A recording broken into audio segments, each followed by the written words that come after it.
Drika, how would you describe Cassie's demeanor when she took the stand today? When she walked in there, Rachel, she had on a brown dress, form-fitting, visibly pregnant, head held high, and did not make any eye contact with the defendant, with Sean Combs. Can't believe it, like that somebody would do that to somebody that they say they love. Yeah. Think about it, because she was on the floor, passed out. She looked lifeless, and he was kicking her. The courtroom buzzed with tension as the trial of Sean Diddy Combs reached a fever pitch, unraveling layers of allegations that seemed straight out of a Hollywood thriller. It wasn't just the accusations of control and manipulation that had people riveted. It was the sheer audacity of the details coming to light. Beneath the glitz and glamour of the music mogul's empire lay a labyrinth of secrets so twisted, it felt like the plot of a dark, cautionary tale about power unchecked. This isn't just a trial, it's a reckoning, a window into the high-stakes world of fame and the price some pay to stay in its orbit. But she was only on the stand for about 30 minutes, and the big takeaway is this story that she tells regarding the email she got from her daughter in December of 2011. This is where Cassie Ventura writes her mother and another person explaining or expressing that Sean Puffy Combs, she said, threatened to put out explicit videos of her. Again, this is around the holiday time, and also saying that he would do something to the person that she was dating at the time. In the email, at the center of the storm is Cassie Ventura, a former protege turned key witness whose testimony painted a picture of a relationship that was anything but ordinary. It wasn't just about alleged control. It was about the lengths Combs would go to maintain that control. The courtroom gasped when Cassie detailed what she called the freak-offs, elaborate gatherings that, according to her, were orchestrated not for pleasure, but for power. These weren't casual parties. They were highly organized, meticulously planned spectacles where boundaries blurred, and according to Cassie, her autonomy was stripped away. You know, attorneys say that this is the first time that they've met since 2018 when she attended the funeral for Kim Porter, which is the mother of Sean Combs' 3 children. So to watch Sean Combs watching her was really interesting because they haven't seen each other in at least 6 years. But he can't say anything. You know, this is a moment for him where he has to be silent. And right now we're hearing what she says in terms of what happened during the course of their over 10-year relationship. What made this testimony even more gripping was the way it intersected with other shocking revelations. Cassie's mother, Regina Ventura, took the stand to recount an incident that could only be described as chilling. She spoke of an email from her daughter during the holiday season of 2011, where Cassie confided that Combs had threatened her. But the threats weren't just verbal. They carried the weight of blackmail, with Combs allegedly using private recordings as leverage. The twist? Regina and her husband, fearing for their daughter's safety, took out a loan and wired Combs an eye-watering sum of money, only for it to be mysteriously returned days later. The prosecution suggested this wasn't a simple financial dispute. It was a power play, a psychological game to tighten the grip on Cassie's life. Is she showing any reaction to what she is saying on the stand? I can tell you that immediately, the moment she opened her mouth, you could see that Combs was listening intently to everything that she has to say, as well as those jurors. People know that she was that star witness, the key person in all of this. When you think about that civil suit that came out in 2023, that was settled the day after, she really is the person that connects all the dots. As if that wasn't enough, the testimony of a former personal assistant added another layer of intrigue. Describing his time working for Combs, he revealed details that felt ripped from a spy novel. From aliases like Frank Black to secret hotel arrangements stocked with specific items, everything from clothing to obscure supplies. The assistant's account painted a picture of a man obsessed with controlling his environment down to the last detail. And yet, beneath the surface of these seemingly mundane tasks lay a darker purpose. Why were some expenses meticulously documented while others, like certain supplies, were reimbursed only in cash? The prosecution hinted that this wasn't about discretion. It was about erasing a trail, burying evidence of activities that might not survive public scrutiny. At some point in time, she actually had said that she looked forward to the freak-offs. Why did Cassie express looking forward to these said freak-offs? When the prosecution asked her, was there ever a time that you enjoyed the freak-offs? This is when Cassie got choked up and she said, I did, but only because I got to spend one-on-one time with Combs, and I really did love him. And then there was the testimony of Sherry Hayes, who described his encounters with Combs and Cassie during what he believed were exclusive, one-off arrangements. According to Hayes, the reality was far from what he imagined. The prosecution framed his account as part of a broader pattern, one where Combs allegedly manipulated those around him under the guise of exclusivity, only to reveal a far more sinister reality. Hayes described moments that were as bizarre as they were unsettling, including Combs allegedly tossing money and supplies onto a bed with a casual command to get to it. But the most damning detail, Hayes claimed he had no idea these encounters were part of a larger system, suggesting a level of deception that extended beyond Cassie herself. And that is speaking to the psychological abuse in addition to the physical abuse that she potentially experienced. Yeah, she's definitely laying out someone who was young, who was influenced by wanting to have this record career. She signed a 10-album deal with Bad Boy Entertainment led by Sean Combs, and basically describes being enamored by Sean Combs. The courtroom was left reeling when Cassie recounted an incident involving Kid Cutie, a name that added yet another layer of celebrity intrigue to the case. According to her, Combs' jealousy reached such extremes that he allegedly made veiled threats against Cutie's safety. The prosecution alluded to this as part of a broader pattern of intimidation, one where Combs used fear to maintain control over Cassie's life. It wasn't just about her, it was about anyone who came too close, anyone who threatened his sense of ownership. This wasn't a relationship, the prosecution argued. It was a web of manipulation designed to isolate and dominate. But the most jaw-dropping moment came when the prosecution introduced surveillance footage from 2016 showing Combs in the hallway of a Los Angeles hotel. The grainy video captured him in what prosecutors described as a violent outburst, dragging Cassie while wearing nothing but a towel. This wasn't just a moment of rage, they argued. It was evidence of the physical and psychological control he allegedly wielded over her. As the video played, the courtroom fell silent, the weight of the moment sinking in. For the jury, this wasn't just an abstract accusation. It was something tangible, something they could see with their own eyes. A window into Cassie's side of the story. There's a video that people may have seen. It was aired by CNN years ago. It's become a video at the heart of this case. That's security footage from the Intercontinental Hotel in 2016, where there appears to be Sean Combs assaulting Cassie Ventura. You see him. The defense, however, wasn't backing down. They argued that Cassie's participation in the so-called freak-offs was voluntary, pointing to text messages and emails that suggested she was a willing participant. But even these communications, the prosecution argued, were part of the manipulation, a carefully constructed narrative designed to keep her compliant. And when Cassie broke down on the stand, describing how she felt worthless after years of alleged abuse, the emotional impact was undeniable. The defense's attempts to reframe her as complicit paled in comparison to the raw vulnerability she'd displayed. And yet, the trial isn't just about Cassie. As witness after witness took the stand, a pattern began to emerge, one that painted Combs not as a flawed individual, but as the orchestrator of a broader system. From allegations of forced labor to accusations of obstruction of justice, the prosecution argued that this wasn't just about one relationship gone wrong. It was about an empire built on control and fear.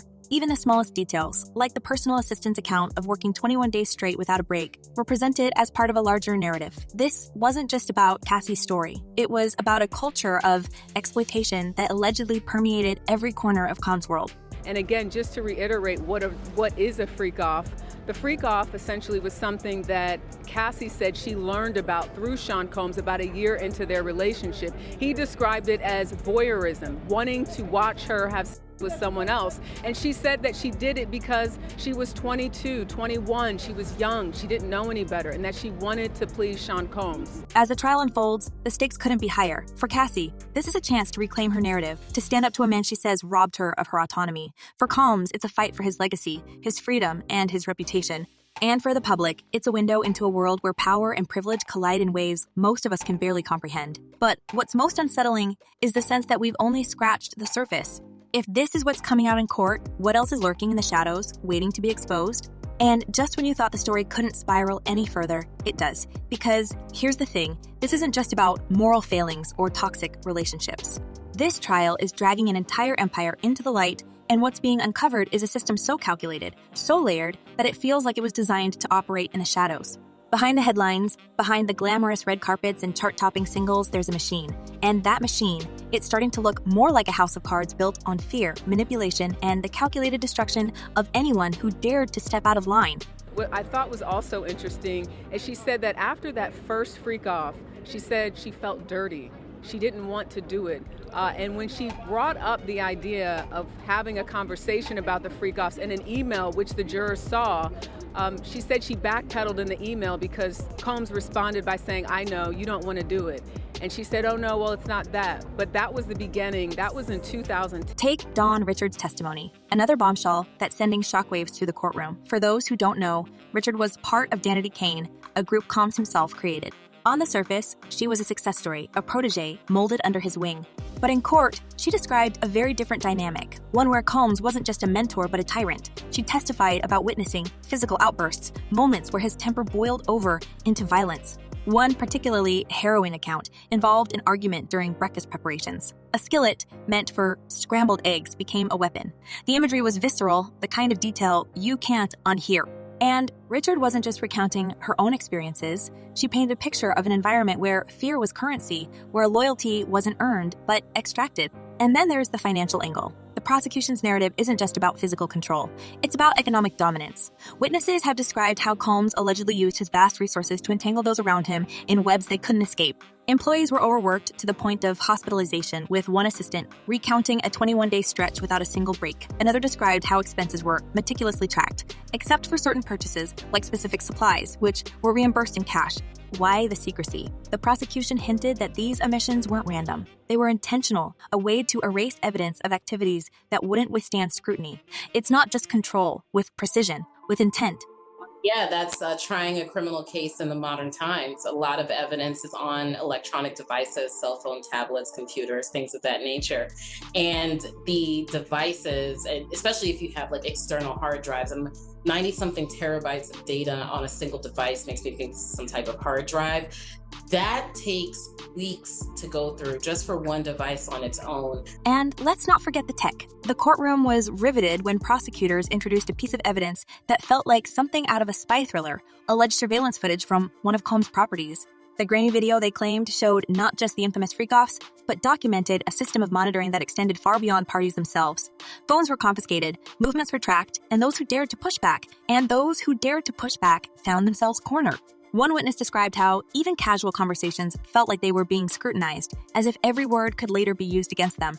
But the prosecution didn't stop there. They introduced testimony from a cybersecurity expert who claimed that Combs' inner circle utilized advanced surveillance tools to monitor not only Cassie, but also other individuals in his orbit. According to this expert, devices owned by several key players were allegedly bugged with tracking software, allowing Combs to know their locations, communications, and even private interactions in real time. While the defense dismissed these claims as speculative, the expert pointed to metadata from confiscated devices that reportedly showed patterns consistent with unauthorized access.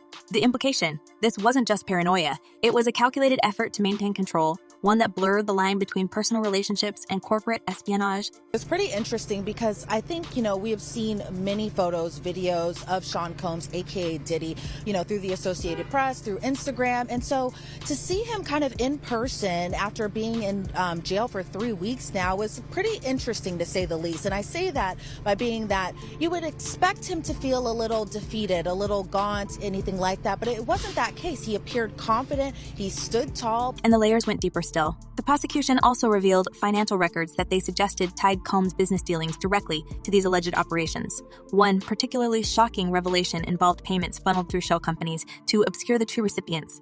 These funds, prosecutors argued, were used to cover not only the logistics of these alleged gatherings, but also to silence potential whistleblowers. One witness, a former accountant for Bad Boy Records, described how transactions were deliberately mislabeled to avoid scrutiny, with vague references to consulting fees or event planning masking their true nature. The accountant's testimony painted a picture of a financial system built not to grow a business, but to shield its darkest secrets. And then came the most chilling detail of all: an employee who testified about a burner room allegedly set up in one of Combs' properties. This room, they claimed, was equipped with high-end shredding machines, industrial-grade hard drive destroyers, and even incinerators. According to this testimony, whenever there was a perceived risk of exposure or law enforcement inquiries, this room was activated to ensure no trace of evidence remained. The witness described late-night calls, frantic cleanups, and the destruction of documents and devices that could have unraveled the entire operation. While the defense was quick to dismiss these claims as theatrics, the image of such a room lingered, adding yet another layer of darkness to an already grim narrative. But most importantly and most notably, when he walked inside the courtroom, the first thing that he looked at was his family. As soon as he saw his family, he just lit up. Another thing to note, too, is he wasn't shackled, but he was wearing a khaki prison-like jumpsuit when he appeared inside court, and his family appeared on their end very just happy to see him. Now, I will say... But it's not just the employees and insiders who are speaking out. Even the logistics of Combs' business dealings are coming under fire. Prosecutors have argued that the very structure of his enterprise was designed to shield him from accountability. From the use of aliases to obscure hotel bookings to the compartmentalization of tasks among his staff, everything seemed engineered to create layers of separation between Combs and the activities he allegedly orchestrated. It's a strategy that's as old as power itself. Distance yourself from the dirt while reaping the benefits. But in this trial, those layers are being peeled back, and what's being revealed is a network that prosecutors say was anything but accidental. And yet, for all the testimony, for all the evidence, there's one question that looms over this trial. How deep does it go? Because every revelation seems to lead to another. Every piece of testimony feels like it's connected to something even bigger.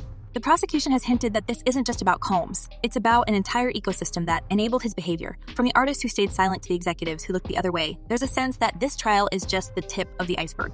And if that's true, then what else is waiting to come to light? Look, I'm not going to talk about anything that I haven't said in court or in the papers. These are all great questions, but I'm just not going to get into it. So, can you speak about your concerns about the leak in the video? You have spoken about that before. I did it in the court papers, and I'm just going to stick to the court papers. As you guys all know, let me just finish. As you all know, I made a request today for what we were calling a gag order, and I'm not going to walk out of court and do anything other than... But here's the kicker. Even as this case unfolds, Combs isn't conceding an inch. His defense team has been relentless, painting him as flawed but far from criminal. They've leaned heavily on the idea of consent, arguing that many of the alleged victims were willing participants. They've pointed to text messages, emails, and even moments of affection as evidence that these relationships, however messy, were mutual. It's a strategy that's as bold as it is risky, because it hinges on convincing the jury to ignore the broader patterns, the power dynamics, the sheer weight of the allegations. And yet, the defense has its own cracks. For every text message they introduce, the prosecution counters with a chilling detail, a piece of testimony that reframes the narrative. One of the most damning examples came when Cassie was confronted with an audio recording, a moment where her own voice was used against her. But instead of unraveling, she doubled down, explaining the fear and pressure that shaped her actions. It was a moment that underscored the prosecution's argument that this wasn't about choice. It was about coercion. Listen to everybody, but you believe all proof. Believe the facts. This video is proof. Oh, hands down proof. You know? And now, as the trial barrels forward, the stakes couldn't be higher. For Combs, it's not just his freedom on the line. It's his legacy, his empire, his entire identity. For the alleged victims, it's a chance to reclaim their stories, to stand up to a man they say wielded power like a weapon. And for the public, it's a moment of reckoning, a chance to confront the darker truths lurking behind the glitz and glamour of celebrity culture. But here's the real question. Is this trial just the beginning? Because if even a fraction of these allegations are true, then what we're seeing isn't just the downfall of one man. It's the unraveling of an entire system. So, what do you think? Is this the end of the road for Sean Diddy Combs? Or is there more to this story than we've been told? Let us know your thoughts down below, and trust us, you're going to want to stick around for what's coming next. This is far from over.